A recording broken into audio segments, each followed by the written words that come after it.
Bench. Now watch what happens. Like a stray cat just starts pawing at all these people. Oh, no diggity, no doubt. Good afternoon, everyone. We are going to go ahead and get started with our media availabilities for today.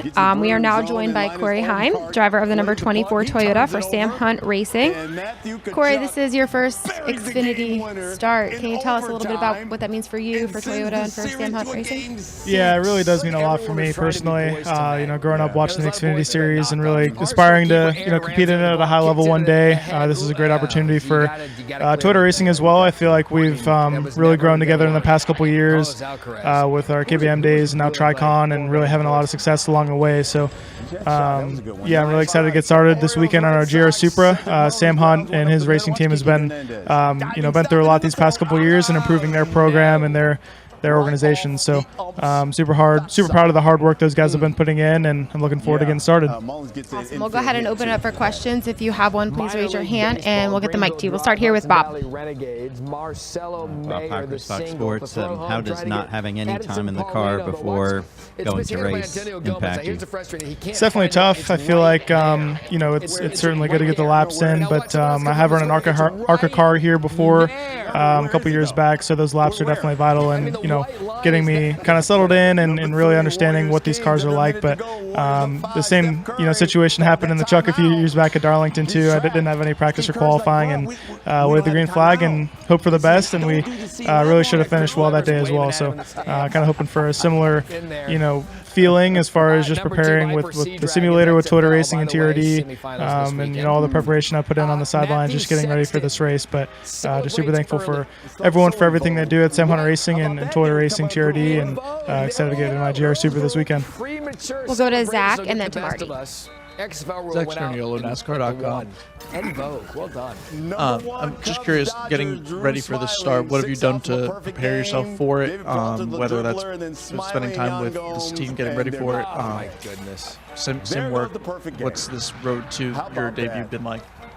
It's been it's been a good couple of months of just with the truck schedule not being super busy, me getting some extra sim time with Toyota Racing and TRD, and also being able to kind of see a lot of people at the Toyota Performance Center, and as far as drivers go, and pick some brains that have had a lot of laps around here, such as the current Xfinity drivers for Toyota Racing and some Cup guys as well. So Toyota Racing gives us a lot of access to everything we need as far as just the face-to-face interactions we need from everyone who has been here a lot, and a lot of simulator work, and also just studying some film and all the basic stuff like that. So really anything I can get my hands on or really look at to make myself come here feeling as prepared as possible has been good for me, and I really do feel prepared. So looking forward to that.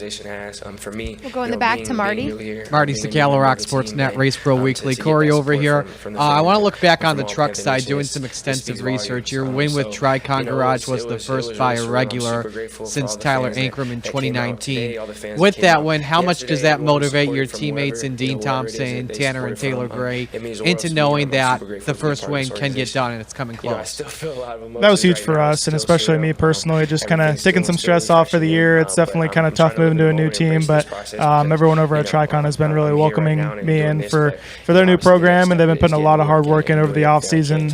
Moving from 3 to 5 trucks has been tough for them, and the manufacturer switch and all the new people that have walked through the door has been tough for them to kind of get used to. But I feel like they've done a great job in just staying motivated, staying determined, and knowing that first one would come eventually. And that first one's always the toughest, and I think the rest definitely follow. And one more for me here too. Correct me if I'm wrong. I think you just talked about it with Bob, but 6th in the ARCA East race in 2020. What did you learn from that race that you could move over here to this weekend? I think Dover's a big field track, just understanding where you are at on the racetrack and really just where to position yourself to succeed.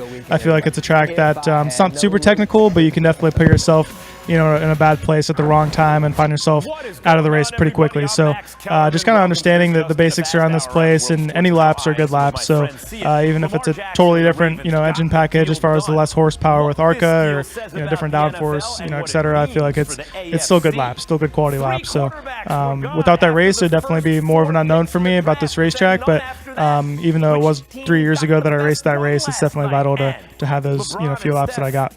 Look to both close out. Are there any additional questions for Corey? Latest playoff showdown.